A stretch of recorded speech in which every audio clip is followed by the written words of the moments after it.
Assalamualaikum warahmatullahi wabarakatuh. Perkenalkan, nama saya Tasya Maharani R dengan NIM 461200027 dari kelas 1B D4 Akuntansi Manajerial. Pada kesempatan kali ini saya akan membahas tentang dasar-dasar perpajakan. Yang akan saya bahas di sini 5 poin, yaitu pengertian pajak, fungsi pajak, jenis pajak, tata cara pemungutan pajak, dan yang terakhir ada tarif pajak. Yang pertama, pengertian pajak. Pajak adalah kontribusi wajib kepada negara yang tertuang oleh orang pribadi atau badan yang bersifat memaksa berdasarkan undang-undang, dengan tidak mendapatkan imbalan secara langsung dan digunakan untuk keperluan negara bagi sebesar-besarnya kemakmuran rakyat. Yang kedua ada fungsi pajak. Yang pertama ada fungsi budgeter atau anggaran. Fungsi budgeter ini sebagai sumber pendapatan negara, pajak berfungsi untuk membiayai pengeluaran-pengeluaran negara. Untuk menjalankan tugas-tugas rutin negara dan melaksanakan pembangunan, negara membutuhkan biaya. Biaya ini dapat diperoleh dari penerimaan pajak. Yang kedua ada fungsi reguleren atau pengatur. Pajak sebagai alat untuk mengatur atau melaksanakan kebijakan pemerintah dalam bidang sosial dan ekonomi. Dalam rangka melindungi produksi dalam negeri, pemerintah menetapkan biaya masuk yang tinggi untuk produk luar negeri. Lalu ada fungsi stabilitas. Dengan adanya pajak, pemerintah memiliki dana untuk menjalankan kebijakan yang berhubungan dengan stabilitas harga sehingga inflasi dapat dikendalikan. Hal ini bisa dilakukan dengan jalan mengatur peredaran uang di masyarakat, pemungutan pajak, penggunaan pajak yang efektif dan efisien. Yang ketiga, ada fungsi redistribusi pendapatan. Pajak yang sudah dipungut oleh negara akan digunakan untuk membiayai semua kepentingan umum, termasuk juga untuk membiayai pembangunan sehingga dapat membuka kesempatan kerja yang pada akhirnya akan dapat meningkatkan pendapatan masyarakat. Lalu jenis pajak. Jenis pajak yang pertama, jenis pajak menurut golongan. Ada pajak langsung. Pajak yang harus dipikul atau ditanggung sendiri oleh wajib pajak dan tidak dapat dilimpahkan kepada orang lain atau pihak lain. Contohnya pajak penghasilan. PPh dibayar oleh pihak-pihak tertentu yang memperoleh penghasilan tersebut. Lalu pajak tidak langsung. Pajak yang pada akhirnya dapat dibebankan atau dilimpahkan kepada orang lain atau pihak ketiga. Contohnya pajak pertambahan nilai atau PPN. PPN terjadi karena terdapat pertambahan nilai terhadap barang atau jasa. Lalu ada jenis pajak menurut sifat. Ada pajak subjektif. Pajak subjektif adalah pajak yang pengenaannya memperhatikan keadaan pribadi wajib pajak atau pengenaan pajak yang memperhatikan keadaan subjeknya. Contohnya pajak penghasilan. Dalam PPh terdapat subjek pajak atau wajib pajak orang pribadi. Lalu pajak objektif. Pajak objektif itu pajak yang pengenaannya memperhatikan objeknya, baik berupa benda, keadaan, perbuatan maupun peristiwa yang mengakibatkan timbulnya kewajiban membayar pajak, tanpa memperhatikan keadaan pribadi subjek pajak atau wajib pajak dan tempat tinggal. Contohnya, pajak pertambahan nilai atau PPN, pajak bumi dan bangunan atau PBB, dan PPNBM, pajak penjualan atas barang mewah. Lalu, yang ketiga, jenis pajak menurut lembaga penganut. Yang pertama ada pajak negara atau pajak pusat. Pajak yang dipungut oleh pemerintah pusat dan digunakan untuk membiayai rumah tangga negara pada umumnya. Contohnya PPh, PPN, dan PPNBM. Yang kedua, pajak daerah. Pajak yang dipungut oleh pemerintah daerah, baik daerah tingkat 1 atau pajak provinsi, maupun daerah tingkat 2 atau pajak kabupaten atau kota, dan digunakan untuk membiayai rumah tangga daerah masing-masing. Contohnya pajak kendaraan bermotor, pajak air permukaan, pajak reklame, dan lain-lain. Yang keempat, tata cara pemungutan pajak. Yang pertama ada stelsel pajak. Stelsel pajak ada 3 poin. Ada stelsel nyata atau real, stelsel anggapan, dan yang ketiga stelsel campuran.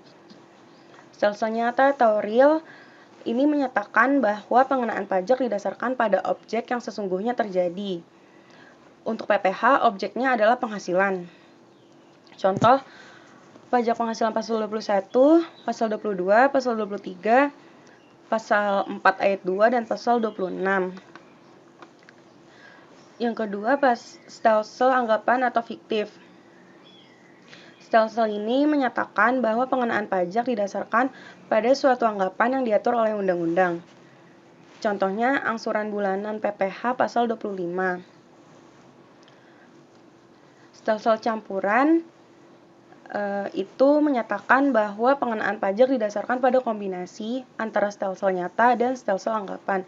Contohnya PPh pasal 29 dan PPh pasal 28A. Yang kedua, asas pemungutan pajak.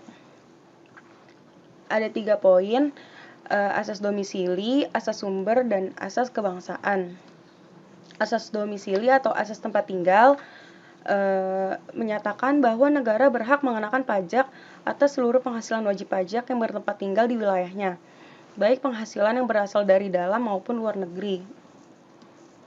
Lalu ada asas sumber. Asas ini menyatakan bahwa negara berhak mengenakan pajak atas penghasilan yang bersumber di wilayahnya tanpa memperhatikan tempat tinggal wajib pajak. Yang ketiga, asas kebanggaan. Kebangsaan. Asas ini menyatakan bahwa pengenaan pajak dihubungkan dengan kebangsaan atau suatu negara. Yang ketiga, sistem pemungutan pajak. Yang pertama ada Official Assessment System.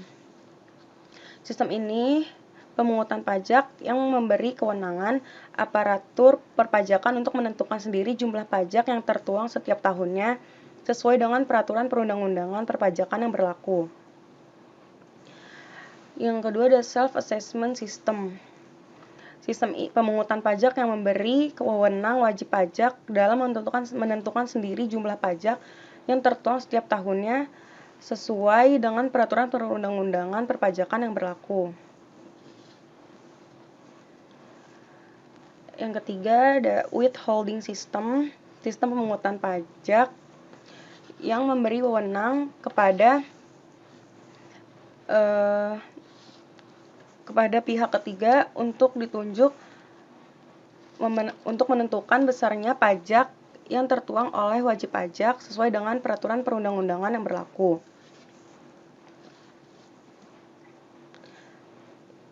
Lalu yang terakhir, tarif pajak.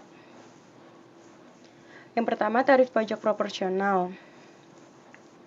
Merupakan tarif yang presentasinya tetap meski terjadi perubahan terhadap dasar pengenaan pajak. Yang kedua, tarif pajak tetap. Tarif pajak yang nominalnya tetap tanpa memperhatikan jumlah yang dijadikan dasar pengenaan pajaknya atau tidak berubah-ubah. Yang ketiga, tarif pajak progresif.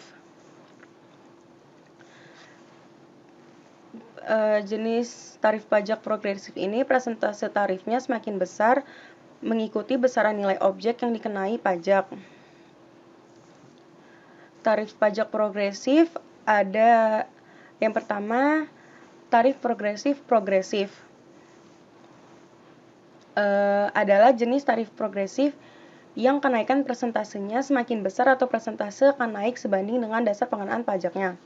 Yang kedua, tarif progresif tetap adalah jenis tarif progresif yang kenaikan persentasenya tetap. Lalu ada tarif progresif degresif adalah jenis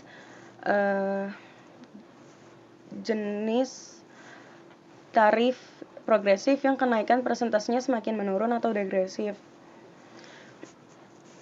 Yang keempat, tarif progresif proporsional.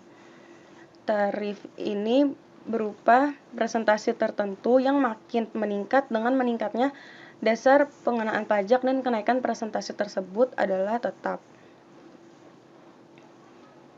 Yang keempat ada tarif degresif. Tarif degresif adalah nilai presentasenya semakin kecil jika nilai objek yang dikenai pajak semakin besar. Tarif degresif ada 3. Yang pertama, tarif degresif-degresif. Tarif degresif-degresif adalah jenis tarif degresif yang penurunan presentase tarifnya semakin kecil. Yang kedua, tarif degresif tetap adalah jenis tarif degresif yang penurunan presentasinya tetap. Yang ketiga, ada tarif degresif progresif. Adalah jenis tarif degresif yang penurunan presentasi tarifnya semakin besar. Yang kelima ada pajak ad valorem. Pajak ad valorem adalah tarif dengan presentasi khusus yang dikenakan pada harga suatu barang. Lalu yang terakhir ada tarif pajak spesifik. Tarif pajak dengan jumlah tertentu dan dikenakan pada suatu barang atau jenis barang tertentu. Sekian yang bisa saya sampaikan, kurang lebihnya mohon maaf. Wabillahi taufiq wal hidayah. Wassalamualaikum warahmatullahi wabarakatuh.